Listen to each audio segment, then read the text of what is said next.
What happens when the mind won't let go?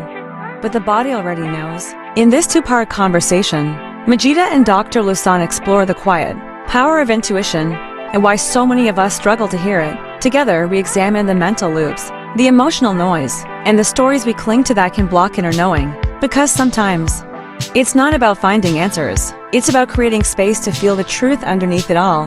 This is part one. I'm so excited today to be joined by my co-host here, Majida Benali. Hey, Majida. Hi, Dr. Lisan. How are you? I'm doing fabulous. So great to see you. Same here. Do you remember how long ago we did this last? Oh, I think it's almost a year. It goes fast. It has been a year. Yep. And so many great things has happened since the last time you and I did this together. I know. I'm excited. Get to share some of the things that happened? As far as the analytics. Yes. And it's been all over the world.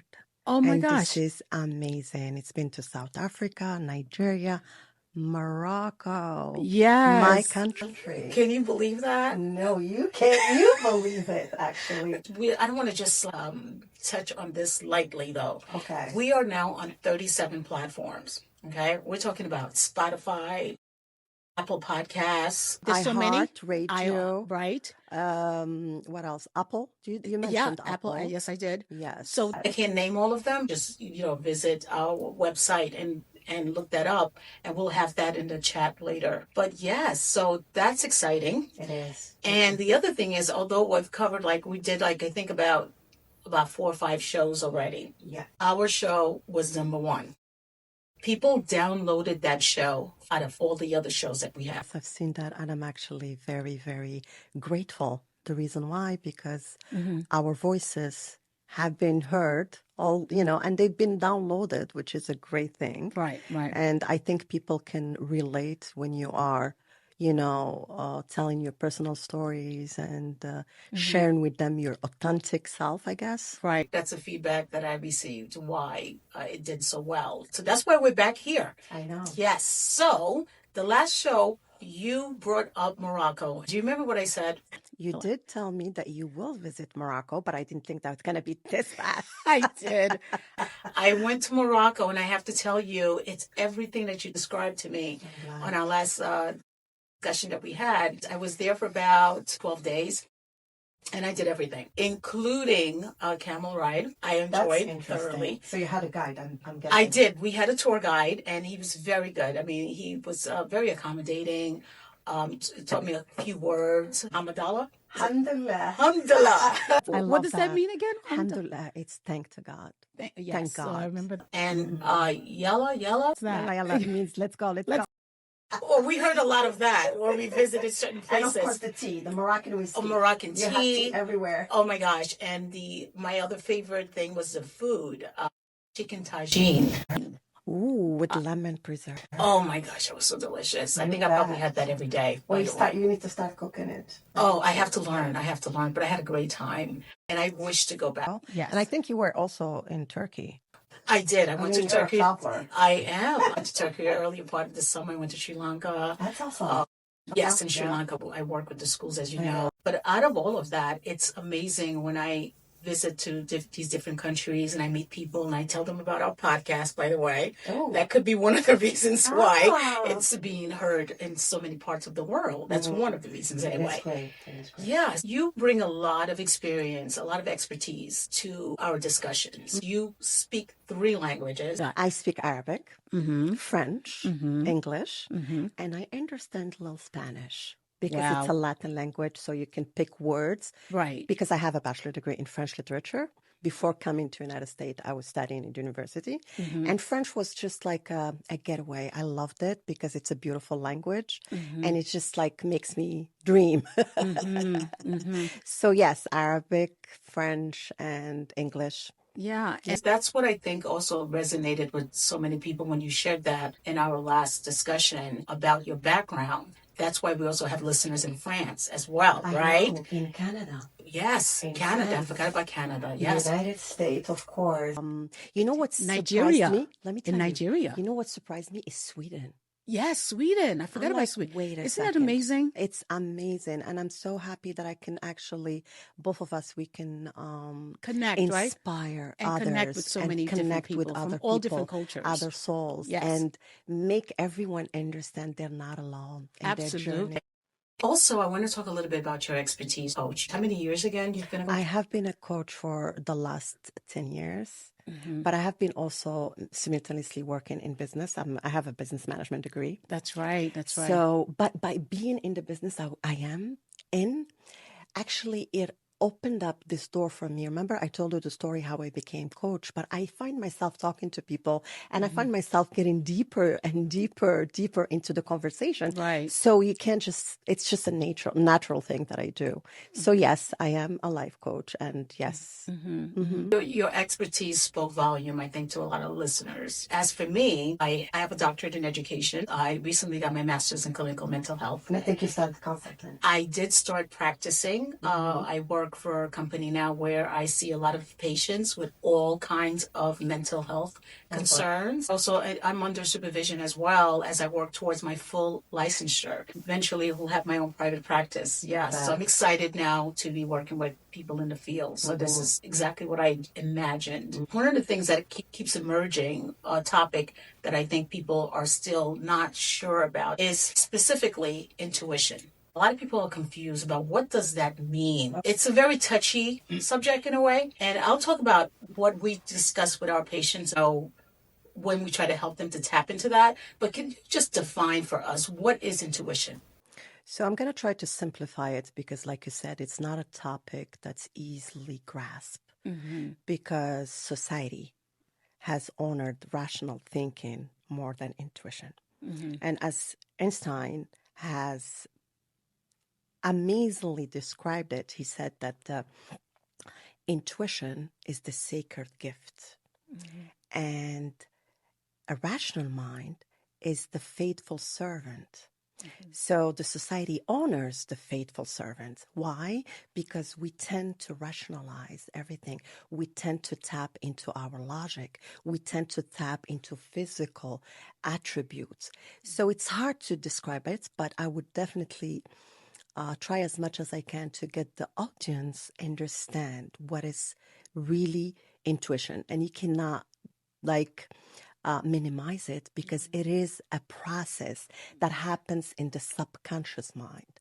So it's a rapid subconscious process of stored emotions, past experiences, sensory input to generate a quick judgment or a hunch. People know more hunch than a judgment. But for you to be able to understand and to cultivate and to tap into intuition, you need to understand this process. It didn't come out of nowhere. It's a subconscious mind that's working to get that gut feeling, to get your body speak to you again. So, but you have to understand that while the subconscious is working, the conscious mind is working. So the conscious mind is more logical and the subconscious is more emotion, intuition. So they work together to help us as human beings to navigate the world. I hope it's clear. I mean, Yes. I think the best way to describe it is by bringing, I think her name is Louise Smith. She was she's an American racer in 1950s. She said, intuitions tells you everything, but the trick is to let your head, is to shut your head, shut up your head. So because if your head is talking, you cannot listen to that voice. You cannot listen to that inner wisdom. I agree with you that intuition is sort of like that gut feeling. The interesting thing is that majority of the clients that I see, it's very difficult for them to tap into intuition. Because what happens is a lot of time is people are ruminating. So what we try to teach clients is the somatic awareness, right? It's very hard to differentiate that when you are looping in your mind something that either happened in the past or trying to predict the future. Being anxious. And being anxious. So, for example, if I give you a metaphor, it's like a hamster running through a wheel, but they're getting nowhere. So we try to solve things in our brain and we never get a resolution. Whereas the intuition, I think what you're saying is more like a compass. It directs you, it helps you, but it happens in a calm state. That's the difference. In rumination, ruminating, I'm going to be thinking about what if. You're replaying it in your head. You're making the worst possible conclusion. Stuff happens in, maybe on a day-to-day basis, simple things that happen. Then you can have more complex situations where a person, for example, they went through a divorce or a breakup, and they start to try to think about the past and why did it happen? And they do self-blaming, right? Why did I say that? You are actually blaming yourself and you're making yourself like taking more than what you are experiencing and feeling worthless. Absolutely. Right. So you can't think clearly, obviously, right? Completely. Rumination for people who do it on a regular basis over minor things, from minor, moderate, severe, complex situations. When you're repeating it, it's not being solved. You're not solving it, right? Yeah. First of all, before getting in touch with intuition, I'd like to explain how the mind works so that you can understand how can you tap into the intuition. So the mind has 3 levels. There is the egoic mind, which is the mental chatter. And then there is the functional mind, which is the rational, the logical, that goes with data. And then there is the optimal mind, which is the mind that actually combine the two, because they're both good, but you need to be able to balance them out. Right. So now, if you tell me how you're going to bring intuition when you have a mental chatter, good luck with that. Right. How can you? Right. Because your mind is clutter. You have a blurry vision. You cannot let your intuition happen.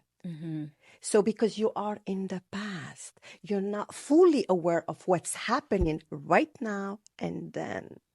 Right. So first of all, you need to understand that you are ruminating about something that happened in the past. I'm not saying deny it, acknowledge it. Let that emotion, which is an energy in motion, flow into you naturally.